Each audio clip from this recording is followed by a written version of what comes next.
하나님의 말씀 신명기 22장 13절로 30절까지를 저와 여러분이 한 절씩 교독을 하도록 하겠습니다. 누구든지 아내를 맞이하여 그에게 들어간 후에 그를 미워하여 비방거리를 만들어 그에게 누명을 씌워 이르되 내가 이 여자를 맞이하였더니 그와 동침할 때에 그가 처녀임을 보지 못하였노라 하면 그 처녀의 부모가 그 처녀의 처녀인 표를 얻어 가지고 그 성문 장로들에게로 가서 처녀의 아버지가 장로들에게 말하기를 내 딸을 이 사람에게 아내로 주었더니 그가 미워하여 비방거리를 만들어 말하기를 내가 네 딸에게서 처녀임을 보지 못하였노라 하나 보라 내 딸의 처녀의 표적이 이것이라 하고 그 부모가 그 차리옷을 그 성읍 장로들 앞에 펼 것이요 그 성읍 장로들은 그 사람을 잡아 때리고 이스라엘 처녀에게 누명을 씌움으로 말미암아 그에게서 은 100세겔을 벌금으로 받아 여자의 아버지에게 주고 그 여자는 그 남자가 평생에 버릴 수 없는 아내가 되게 하려니와 그 일이 참되어 그 처녀에게 처녀의 표적이 없거든 그 처녀를 그의 아버지 집 문에서 끌어내고 그 성읍 사람들이 그를 돌로 쳐 죽일지니 이런 그가 그의 아버지 집에서 창기의 행동을 하여 이스라엘 중에서 악을 행하였습니다.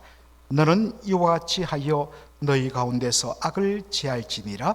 어떤 남자가 유부녀와 동침한 것이 드러나거든 그 동침한 남자와 그 여자를 둘 다 죽여 이스라엘 중에 악을 제할지니라. 처녀인 여자가 남자와 약혼한 후에 어떤 남자가 그를 성읍 중에서 만나 동침하면 너희는 그들을 둘 다 성읍 문으로 끌어내고 그들을 돌로 쳐 죽일 것이니 그 처녀는 성 안에 있으면서도 소리 지르지 아니하였으며 그 남자는 그 이웃의 아내를 욕보였습니다. 너는 이같이 하여 너희 가운데서 악을 제할지니라. 만일 남자가 어떤 약혼한 처녀를 들에서 만나서 강간하였으면 그 강간한 남자만 죽일 것이요 처녀에게는 아무것도 행하지 말 것은 처녀에게는 죽일 죄가 없음이라. 이 일은 사람이 일어나 그 이웃을 쳐 죽인 것과 같은 것이라. 남자가 처녀를 들에서 만난 까닭에 그 약혼한 처녀가 소리질러도 구원할 자가 없음이니라. 만일 남자가 약혼하지 아니한 처녀를 만나 그를 붙들고 동침하는 중에 그 두 사람이 발견되면 그 동침한 남자는 그 처녀의 아버지에게 은 50세겔을 주고 그 처녀를 아내로 삼을 것이라. 그가 그 처녀를 욕보여 선적 평생에 그를 버리지 못하리라. 사람이 그의 아버지의 아내를 취하여 아버지의 하체를 드러내지 말지니라. 하나님의 말씀입니다.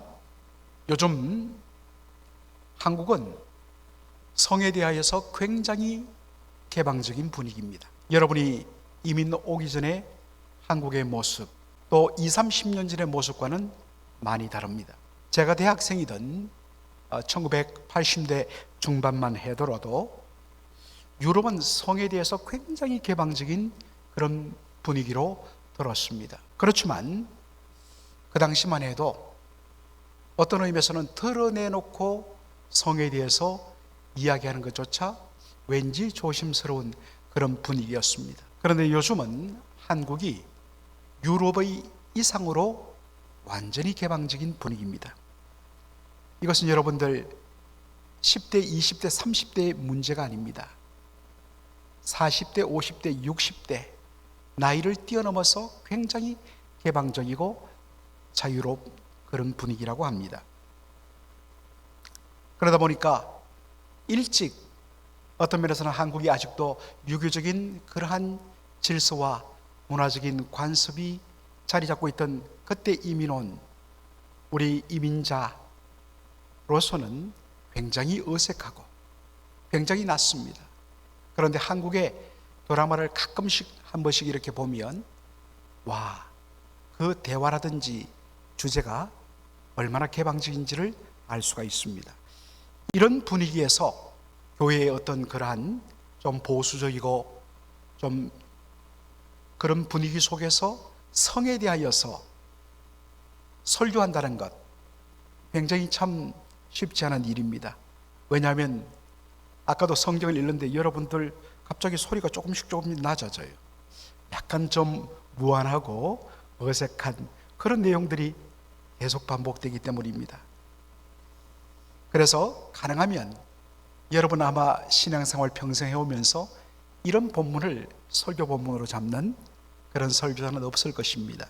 그런데 우리 교회는 매일 성경이라는 성경 말씀 책자를 가지고 성경을 쭉 순서대로 그렇게 날마다 묵상하다 보니까 이런 본문을 만나게 되는 것입니다. 하나님 말씀이니 말씀을 나눌 수밖에 없고, 그리고 이 가운데 하나님께서 우리에게 주시는 특별한 또한 은혜와 교훈이 있는 것입니다. 기독교 역사상 가장 경건하고 거욕적인 삶을 추구했던 사람으로 떠올려지는 것이 뭐냐? 바로 청교도. 여러분 많이 들어보셨죠?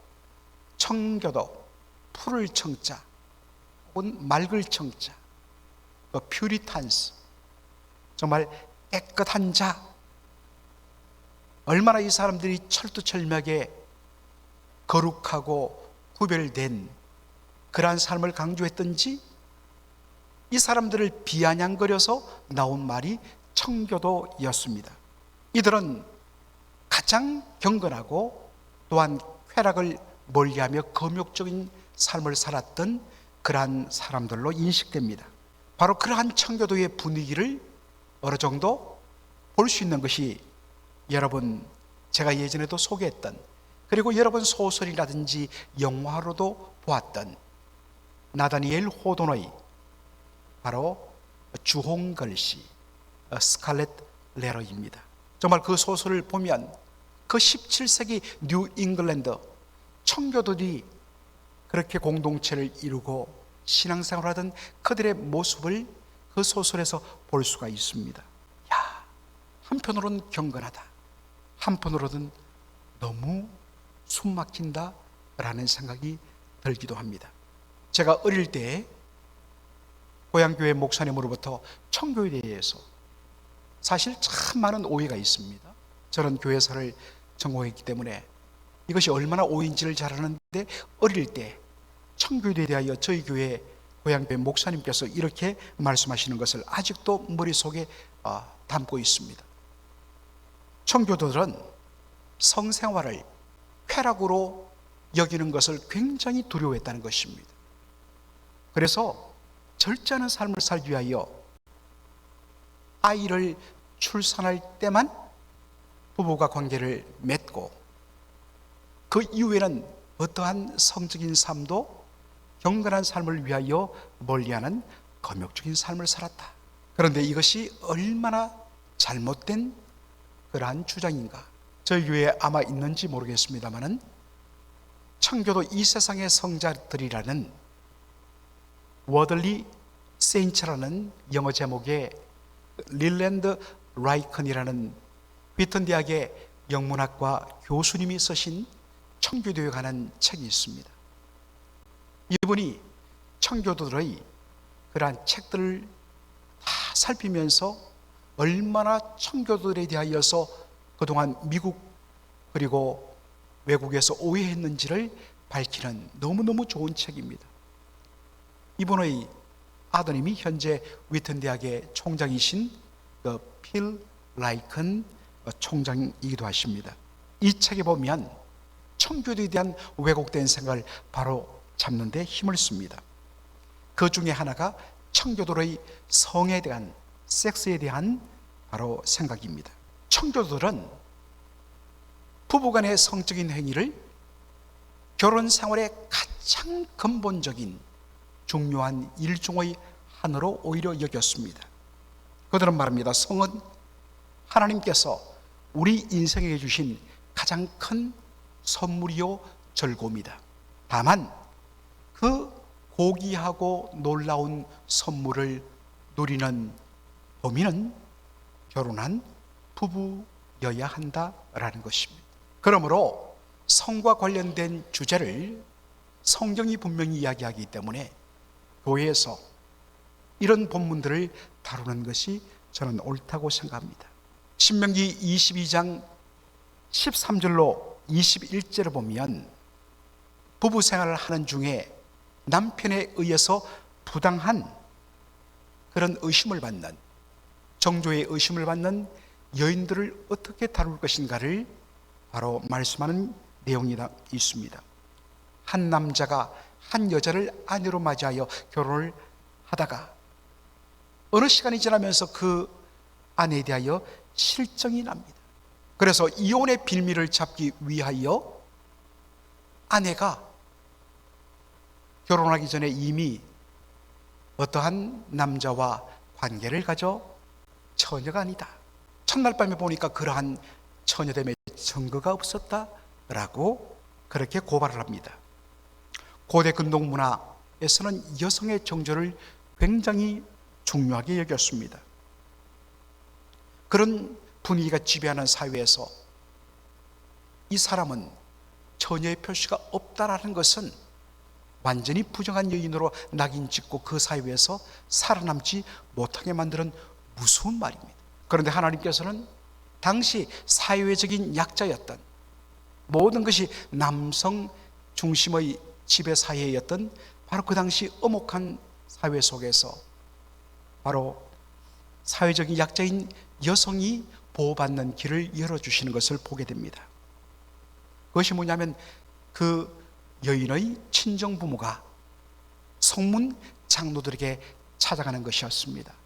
성문이란 것은 고대 재판정이 열리는 곳이 성문이었고, 바로 그 재판관 역할을 하는 사람들이 그 성읍의 장로들이었던 것입니다. 그 여인의 부모가 재판관들에게 제시하는 증거가 무엇이냐? 신명기 22장 17절 말씀, 자신의 사위가 비방거리를 만들어 말하기를 내가 네 딸의 처녀인 표적을 보지 못하였노라 하나 보십시오, 보라, 내 딸의 처녀인 표적이 이것이다 하고 그 부모가 그 자리 옷을 성읍 장로들 앞에 펼 것이요, 자신의 딸이 처녀였던 그러한 표적, 그것을 증거로서 보인 것이 뭐냐? 자리 옷이라 했습니다. 영어 성경 보면 그저 그냥 the cloth라고 되어 있죠. 아니, 이것이 무슨 증거가 될까? 여러분들, 고대 근동 사회의 서민층들은 밤에 잘 때에 밑에 깔요나 덮을 그러한 이불을 갖추지 못했습니다. 그래서 대부분의 서민들은 잘 때에 자신들의 옷을 깔고 또 겉옷을 덮어서 그렇게 어떤 면에서는 이불 대용으로 썼습니다. 바로 그 잠자리에 밑에 깔았던 옷, 그 옷을 펼친 것입니다. 그래서 쉽게 번역한 영어 성경 NLT에는 이것을 아예 bed sheet라고 그렇게 알아듣기 쉽게 그렇게 번역하는 것을 보게 됩니다. 첫날 밤 부부가 관계를 하는데 당연히 그 여인이 처녀였으므로 처녀의 흔적으로서 혈흔이 그 바로 베드시트로 쓰였던 그 옷에, 그 자리 옷에 묻어 있는 것입니다. 만일을 대비하여 그 여인의 부모가 그 자리 옷을 보관해 두었다가 그것을 펼쳐 보라고 증거가 있어야 돼요. 그러면 재판관들은 자신의 아내를 비방하여 완전히 이 땅에서 매도하기 위하여 거짓 고변을 한 그 남자에 대하여서 엄히 때리도록 했습니다. 무섭게 매를 맞습니다. 어디 못된 짓을 하느냐고. 그리고는 자신의 장인에게 은 100세겔을 바로 배상하도록 위자료로 주도록 되어 있습니다. 여러분, 당시 이스라엘의 화폐단위 은 1세겔은 노동자가 4일간 근무한, 4일간 이동한 일한 품삯입니다. 그러니까 4 곱하기 100 하면 거의 1년 반의 노동자의 그러한 공급이 되는 것이죠. 굉장히 어마어마한 보상을 하게 되어 있습니다. 그리고 이 아내는 죽을 때까지 절대로 버릴 수 없도록, 절대로 어떤 이유든지 이혼할 수 없도록 다 못을 박습니다. 그래서 이 여인을 보호하게 되는 것입니다.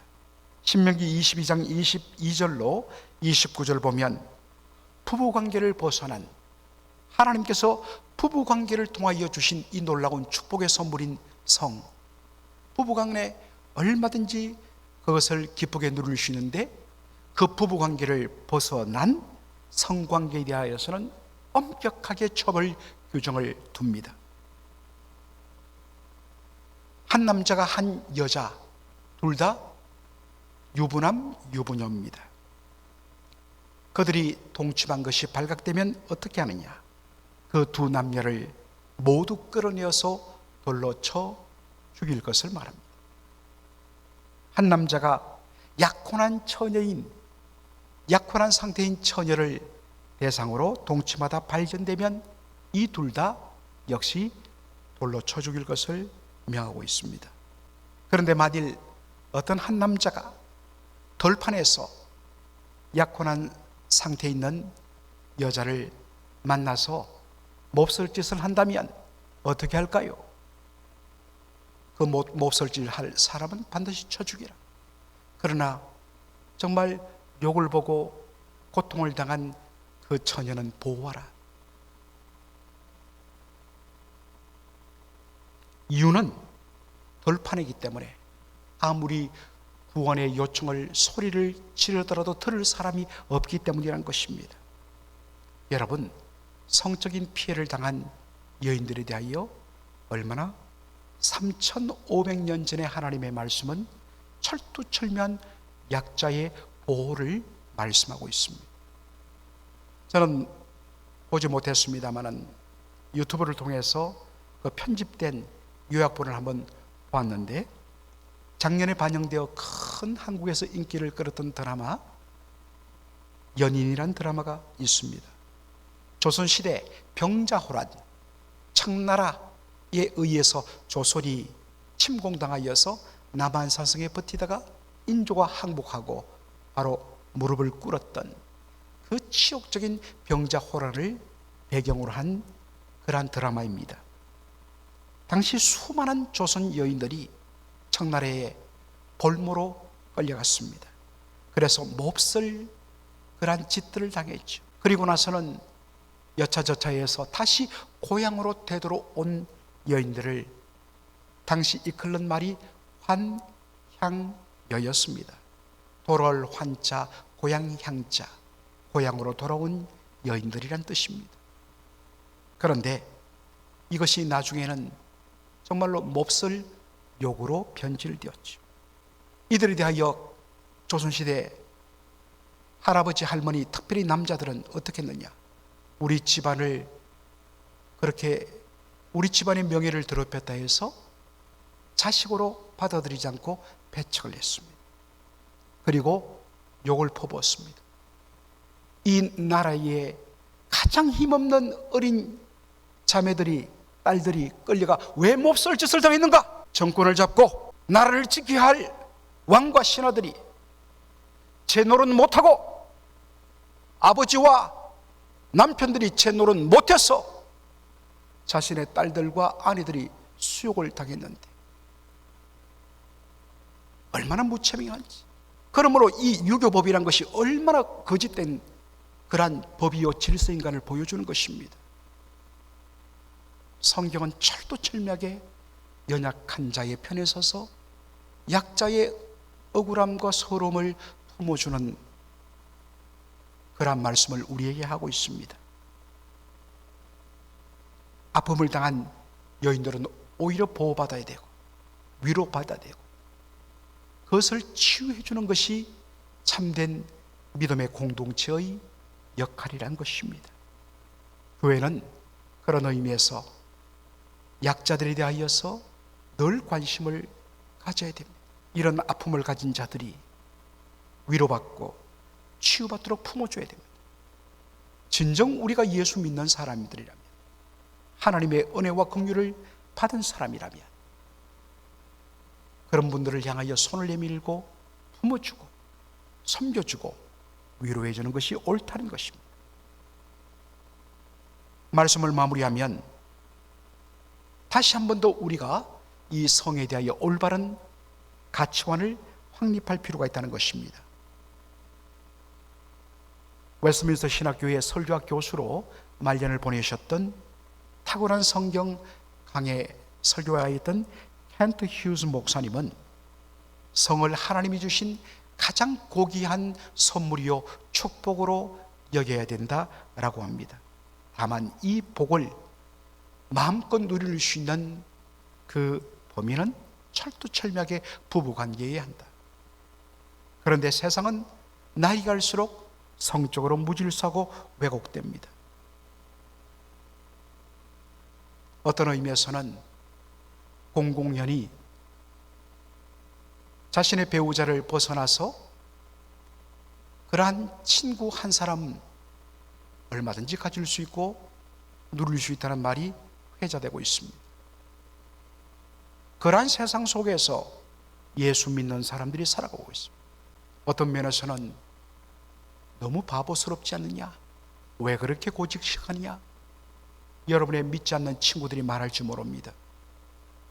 그러나 단호히 이것이 하나님의 법이요, 하나님께서 부부 사이에 주신 이 놀라운 복이야말로 얼마나 좋은지 모른다고 고집스럽게 성경적인 관점에서 살아감으로 오히려 그들의 삶이 얼마나 허망하고 얼마나 불쌍한가를 보여주는 그러한 삶을 살아야 하는 것입니다. 부부의 성에 있어서 가장 잘 정리한 분이 바로 사도 바울이십니다. 고린도전서 7장 2절로 3절에 음행을 피하기 위하여 남자가 자기 아내를 두고 여자마다 자기 남편을 두라. 남편은 그 아내에 대한 의무를 다하고 아내도 그 남편에게 그렇게 할지라. 아내는 자기 몸을 주장하지 못하고 오직 그 남편이 하며 남편도 그와 같이 자기 몸을 주장하지 못하고 오직 그 아내가 하나니. 여러분, 이 말씀의 배경은 고린도 교회에 일어났던 신령주의자들, 스피리추얼리스트들 때문이었습니다. 이분들은 어떠한 성령의 놀라운 은혜를 체험하며 정말 그 충만한 경험을 한번 하다 보니까 이 땅의 모든 부정하고 더러운 것으로부터 자신을 멀리하고 금욕적인 삶을 사는 것이 신령한 삶을 유지하는 것으로 여겼습니다. 그러면서 그들이 멀리 하려 했던 것 중에 하나가 뭐냐? 부부 생활이었습니다. 부부가 몸을 썩고 살을 썩는 그러한 행위는 육적인 삶이다. 이런 영향을 받은 수많은 여인들이 부부 생활을 멀리한 것입니다. 그래서 교회가 문제가 되었습니다. 그래서 바울에게 이것을 질문했을 때 바울이 바로 제시한 것이 2절로 4절의 말씀입니다. 부부관계를 멀리하는 것은 도리어 음행의 빌미가 된다. 그러므로 각각 부부는 서로에 대하여서, 배우자에 대하여서 성적인 의무를 다할 것을 말합니다. 예외가 있다면 기도를 위하여 잠시 분방할 수 있다. 방을 따로 쓸 수 있다. 그러나 그 기도가 끝나면 즉시 부부는 합쳐야 된다. 남편과 아내는 각각 자기 배우자에 대한 의무를 다해야 된다. 놀라운 말을 합니다.